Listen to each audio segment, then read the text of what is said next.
Hey guys, and welcome back to Ghost Trick. Ooh, spooky happenings are afoot, y'all. It's almost Halloween when we're recording this, and I am well and truly in the mood for spectral shenanigans. Now, there's a bunch of stuff going down. Number one, we found out that the hostage was in fact Camilla, not the Justice Minister's daughter. You can see her right there behind the text, all like snugly in bed and whatnot, recovering from a fever.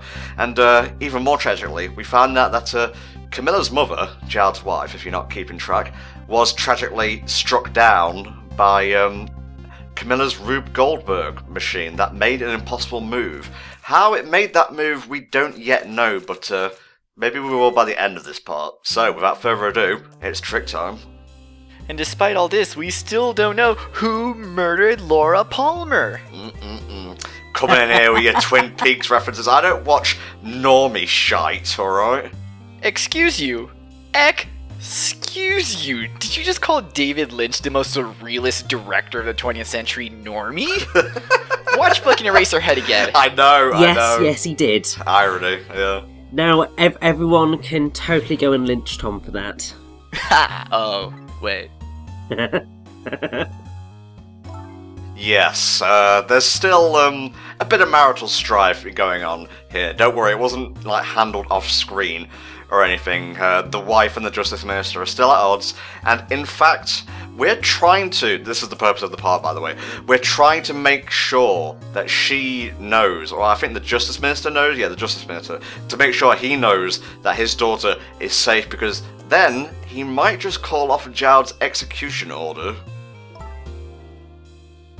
Well, I mean, because obviously, if his daughter's not been kidnapped, then the whole deal of the ransom being held over him it doesn't matter, because his daughter's not endangered, therefore he can call it off. Whether he actually follows through with that is a different kettle of fish, because, you know, he might be one of those justice ministers who's just like, it might not be my daughter, but it could be somebody else's daughter, and I can't, in good conscience, let somebody else's daughter die to change my decision. But that's not important right now. What is important is we need to get the phone to Amelie. I don't see why we can't just tell Lynn to drive over to this apartment and knock on the door. I know that would take some time. Well, in that time, like, dozens, nay, trillions of more people could die, and you know, if we're not done by dawn's first light, Cecil will cease to be. He shall be no more an ex-ghost. Bro, the amount of property damage Cecil has caused. Yeah, I don't know where I was going with that, I apologise. But the Rose mother over here is slick. She is not gonna be easy to deal with, although the result is pretty hilarious. Keep watching for some hijinks. What? What did I tell you about going on the Facebook? Oh my god, this just reminds me of like, you know, seeing a child using a phone like this without permission just brings back painful memories. You'll remember Habbo Hotel? Sort of? Do you, Mexi, remember Habbo Hotel? I might have. Whoa! Well, anyway, ignoring the horror on screen right now, Habbo Hotel was like a virtual Sims thing where you create a character and walk around. You could buy currency for this game by ringing a hotline, and it was like £1 or £2 a try. I rang it about 50 times in a row one time. Oh, Tom. Oh, no. I wasn't popular in that particular flat that month, let me tell you what. Could you imagine little kid and Tom with microtransaction mobile games of today? Well, thankfully I have a better head on my shoulders nowadays, but yeah, it was like a kind of addiction at the time. But Amelie's purpose for wanting to, you know, make an important call is much more righteous, so let's not hold it against her this time. The phone's up on a higher strata of the shelf now, so we're gonna have to A, incapacitate the mother, B, bring it down to the bed, the phone that is, and well, maybe the rat will be able to help us this time. Swing, Remy, swing for your life. Step 1. Murder the mother so that the daughter can talk on the phone. Step 2. Ghost trick mom back to life so everything is okay. Oh, I don't think it works like that. In fact, like, are you the same Mexi who's been here for the previous 12 parts? That's not how ghost tricks work. Please, like, any of this ghost logic has any semblance of consistency, alright? They can pull something out of their ass.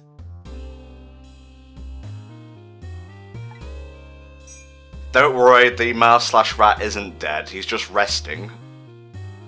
Yeah, resting next to the sparking thing that's probably very dangerous. I'm surprised the poor thing's not dead yet. See, this is the sequel of Ratatouille, where the rat fries himself for dinner. Ooh, damn. You want haute cuisine, Ego? Here you go. Can you eat rats? Are you brave enough?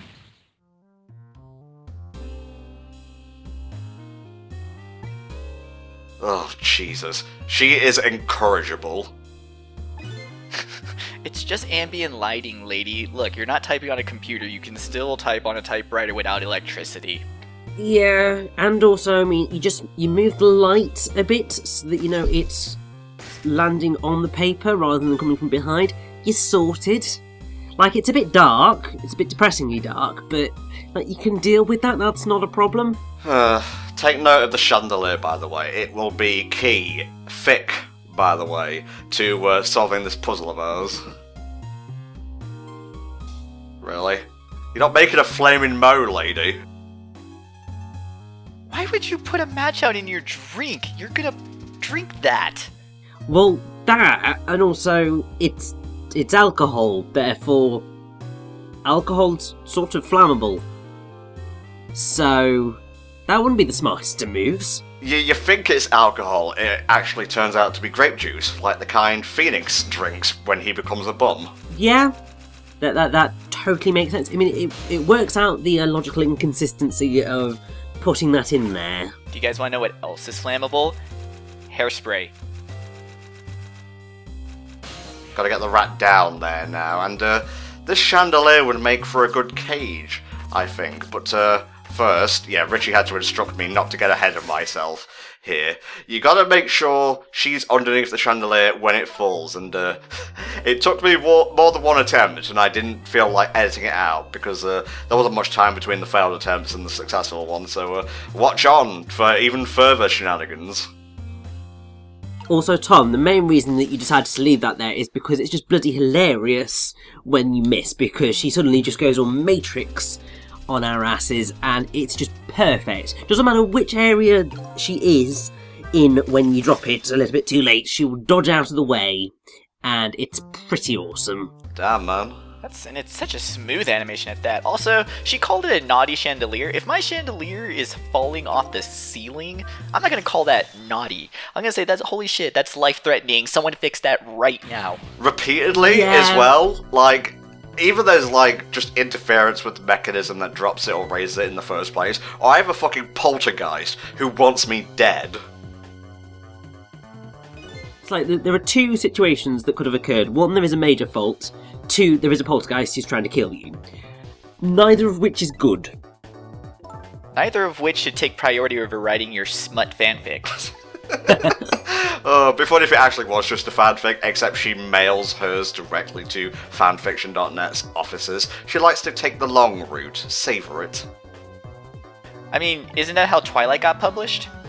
Yeah, basically. Timely reference in the year of our Lord 2016 +1, Mexican base monkey, Christ. I'll have you know, and Richie can back me up, literature is eternal. Unfortunately, yes. The main thing, though, is that Twilight and the spawn that it has brought up that's not proper literature. Don't care what you say, it can go die in a fire. Damn, man. Dude, that's Richie being mad at books. I mean, I know it's a specific kind of book, but wow. Oh, something's happening here. Well, to be fair, I'm mostly just concerned about the fact that, you know, obviously we've stuck her in the chandelier, but it's a chandelier where, you know, the candles are burning. Like, I'm surprised her hair hasn't caught fire, because that's a pretty dangerous thing, all things considered. Who cares? A rat's swinging, the candelabra's lit, and the phone's going on a little slide adventure. Amazing. I'll have you know, Tom, this entire chapter is lit. Ignoring you. I don't care for your modern mannerisms. Are we to assume, by the way, that the bottom shelf was, like, spatially in front of the first one? Because don't you think it otherwise would have fallen on the floor? Yeah, I'm really not quite sure how that structure works. Because the There's only way one that possibility. Yes? The top shelf is skinnier than the bottom shelf. So when it rolls down the top shelf, there's enough space extending past the first shelf for it to slide down the second shelf. Okay. Yeah. Yeah, I'll accept that.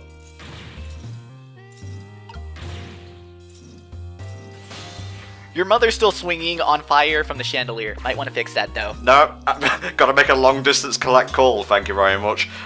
This whole scene is really sweet.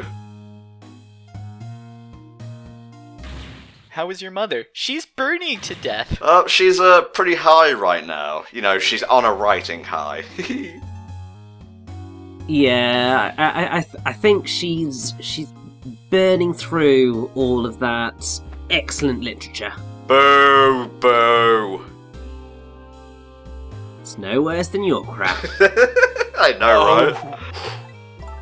Oh, it's his birthday, and Mommy, she just Daddy, wanted to stop fighting. She just wanted to say hello to her dad on his birthday, and of course, him being the busy justice minister, and you know, dealing with dying and ghosts, etc., didn't have time to recognise that fact.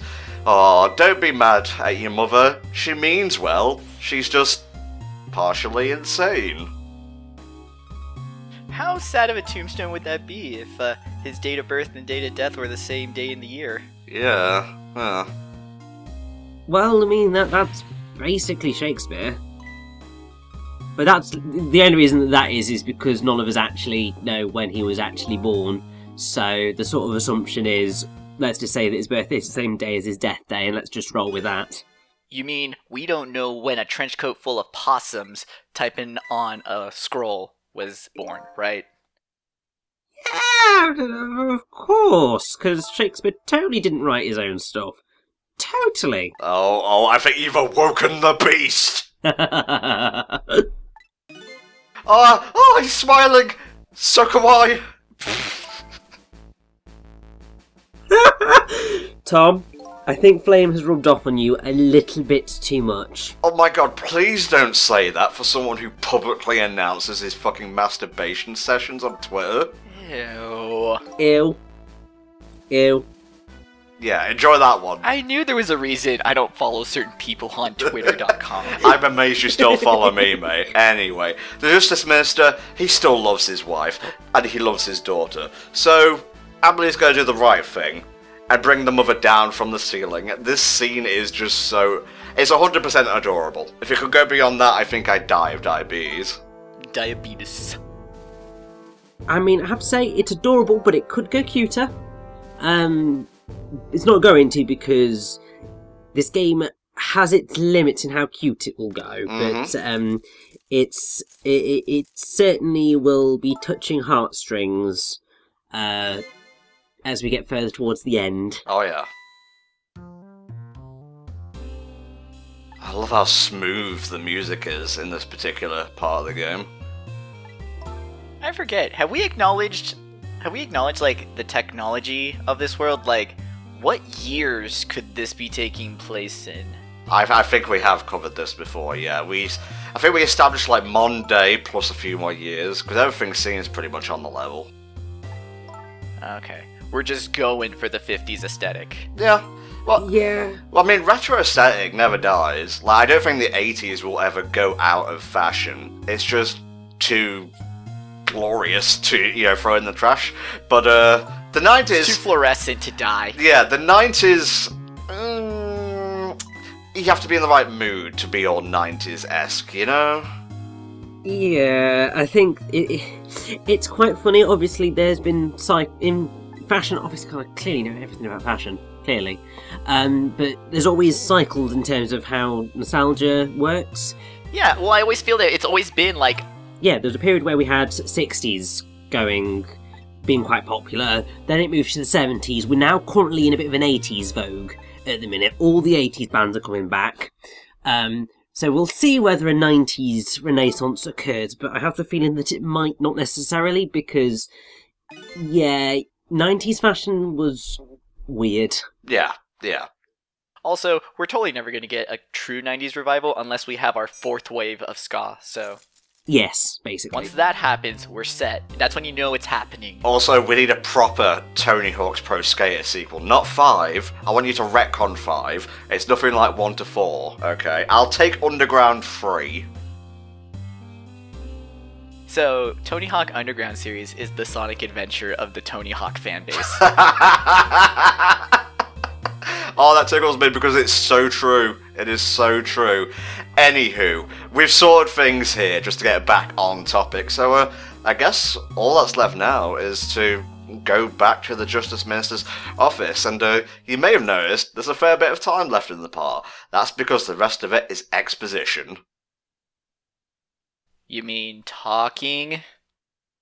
Yeah, there's a lot of plot that occurs in the final batch of chapters, and by a lot, I do mean a lot, because I'm pretty sure if I recall correctly, the description in the guide that we were using for this was, you do all of that in the chapter, and then it was just like, talk to Child, ask all the questions, talk to the Justice Minister, ask all the questions, and it was just like, that's going to take us, it's about 15 minutes, lovely.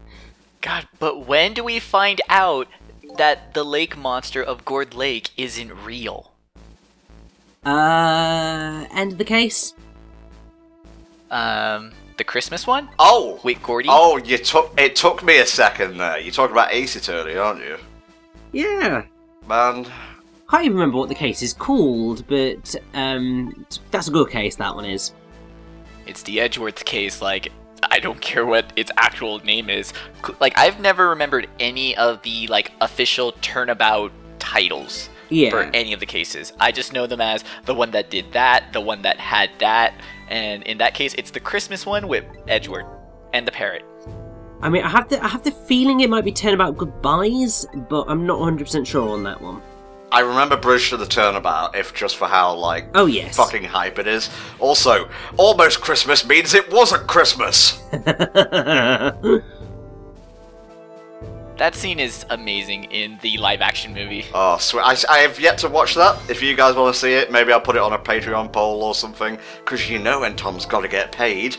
Anywho, Lynn's left for Thameslink Park. The Justice Minister is still fretting, even though he knows his daughter is safe. Obviously, Camilla is still in the hands of Blessy and Blames, the blue double trouble duo.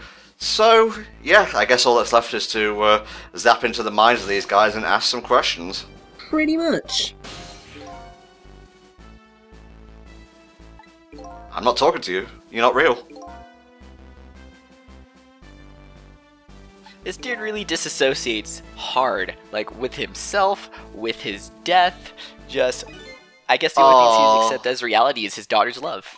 Although, obviously, his thank you was out into the air, but it was aimed at us, which is... Oh, that's so cute. I love to be appreciated by video games.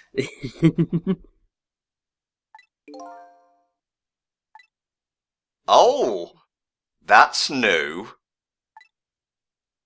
So, you knew something unforeseen, or even unseen, was occurring in the world, but you couldn't, like, narrow it down. And now we know of the existence of the Manipulator. So, maybe the last piece of the puzzle in Camilla's fated Rube Goldberg machine is falling into place, and that's what's caused the Justice Minister so much harm, because he must have known Jowd, you know, was innocent, or at least he must have known Jowd isn't the type of guy to become a criminal that easy, and he's not the type of guy to just off his wife, because he follows the rulebook to the letter, does Jowd. And also, you know, he seems like just such a lovely guy who cares a lot. So, yeah, he wouldn't go murdering people. I mean, obviously, what is a murderer like? What does a murderer look like? You don't blooming know. Could be anybody. But oftentimes, sometimes you do get a feeling from someone of, no, you wouldn't do it. And Jowd's one of those people. Yeah, I'm gonna test that theory one day. It's like, this guy with the knife doesn't seem like a murderer. Oh, I've been stabbed 50 times. What are you gonna do, stab me? Again? 51? Go for it.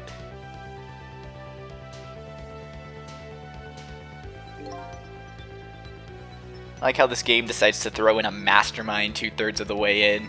Even though, I mean, like, the implications are all around. Even before you see the death trap in the murder house, like, come on, it sort of explains a bit of the coincidences as well. Like, you could explain some of Sissel's luck with it also being part of the Manipulator's plan.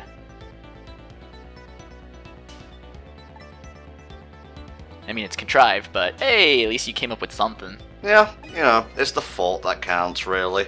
Ah, not of their own volition. So yeah, that must have been the Manipulator then. Who is the Manipulator, though? I can't think of any character we've seen thus far who fits that description. I mean, we're pretty much the only ghost right now besides Ray who even, like, has powers. Well, I mean, there's a few characters that have killed so far. Lynn, Camilla.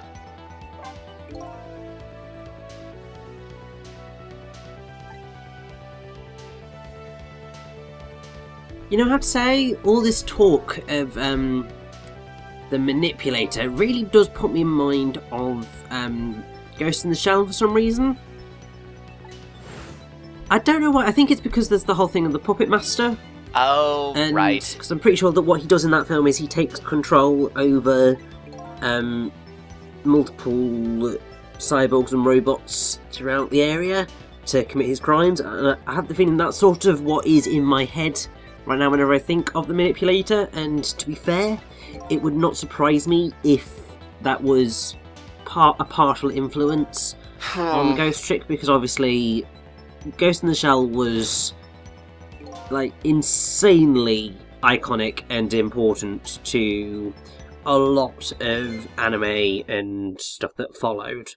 So yes, it would not surprise me in the slightest. What do you mean, Minister? Maybe a little. I just feel that Ghost in the Shell is a bit too cyberpunky for this. You can really see that they looked more towards, like, Western mystery themes for this game, but yeah, I could see it too. The nice thing about Ghost Trick is that it is that nice blend between Western and Eastern influences, because obviously it's meant to be set in America, and San Francisco. Yeah. So it has got a very Western edge to it. It's got that very noir feel, but you can very clearly see where the slightly kooky Japanese influences come into the fray. Yeah. And it's definitely in more of the cultural ideas and references. Definitely with the themes. The themes are all very Japanese inspired, like color themes, the actual motifs, those are pretty Japanese. I just feel like the style is Western. What? What did you say, Minister? Okay, yeah, that part we know. That's not the shaking. That's not the part that's gonna get me shook. Okay, that part definitely is, though. I am shook at this. Ah, drama's back, and I'm feeling some right now. Look at him, he's like a rooster. Oh dear, are we gonna see an actual possession here? We are indeed. This is the part where his head does a 360 and he starts vomiting up pea soup. This is counterproductive for me signing something. I'll put my head back round the right way. The pen is blue!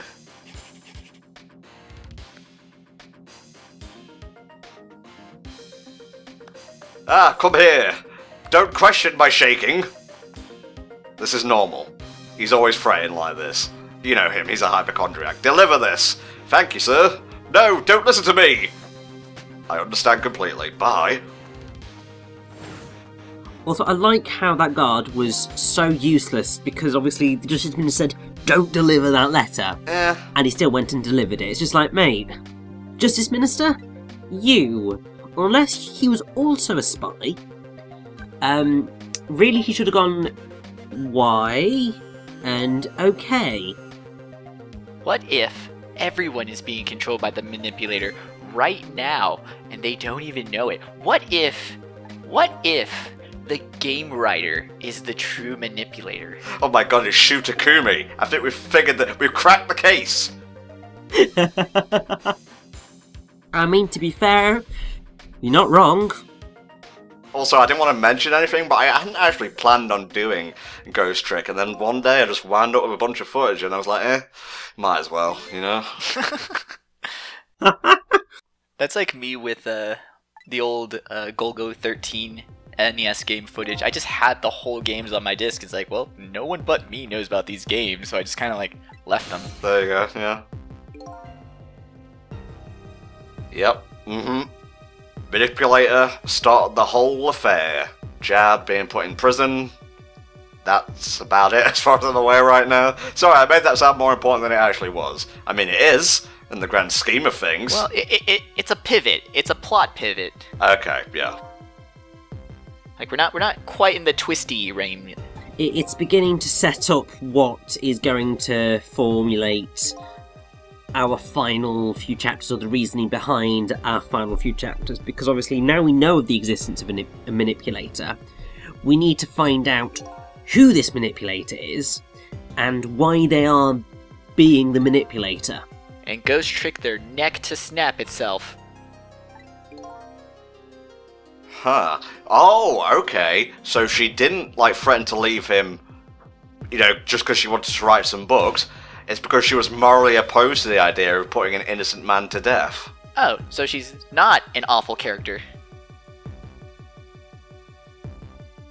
I feel kind of bad for us trapping her in a burning chandelier, but then again, to be fair, she may be morally correct, but she is a bit of a cowbag, and so... like... Oh my god, Savage Richie is best Richie. Well, sometimes, you know, you just got to be savage, because otherwise people don't learn that sometimes they need to tone down their rudeness levels.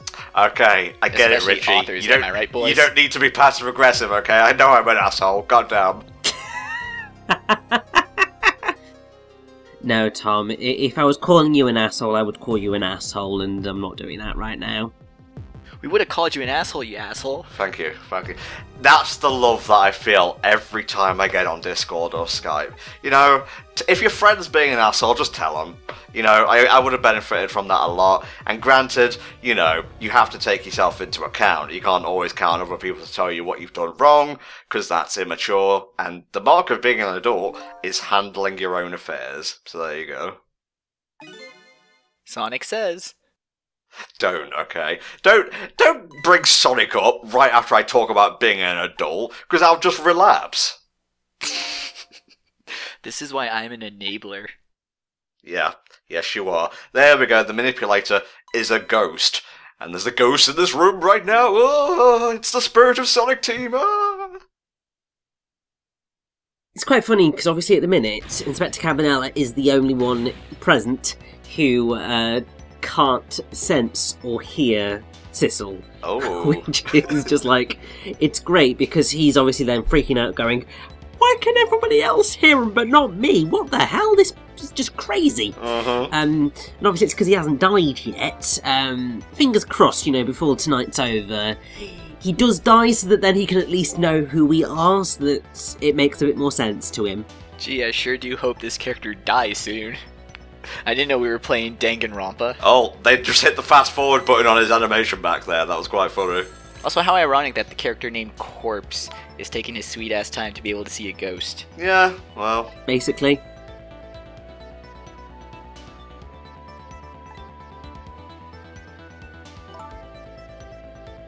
Well, that sounds like our cue, lad, so let's get in that phone and head to the park.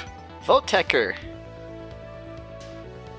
Yeah, it's probably a good idea, because, I mean, at least Lynn's not dead at the minute. This is certainly better than it has been before, but obviously it's a little bit difficult, so we kind of need to deal with that. Okay, lads. I keep saying lads for some reason, I don't know why. Okay, guys, that is the audience. That'll do it for this part of Ghost Trick. If you're following along on Patreon, if you pledge to the HFC Patreon, of course, you can get the next parts early, but But otherwise, we'll see you next upload day for a bit more Ghost Trick. Bye bye. And this is the part where I realised I signed off way too early. Well, you can just listen to me ramble. It's fine. You've dealt with more anticlimactic playthroughs, I guess. Humdy humdy hum, humdy hum. Weather's a bit cold today. Not gonna lie. Yeah, still time here. Jesus Christ, Tom. 10 years of experience leads you to this. Goddamn. Shut up, Richie. No one's supposed to hear this. We'll see you next time for more Ghost Trick. Fuck me.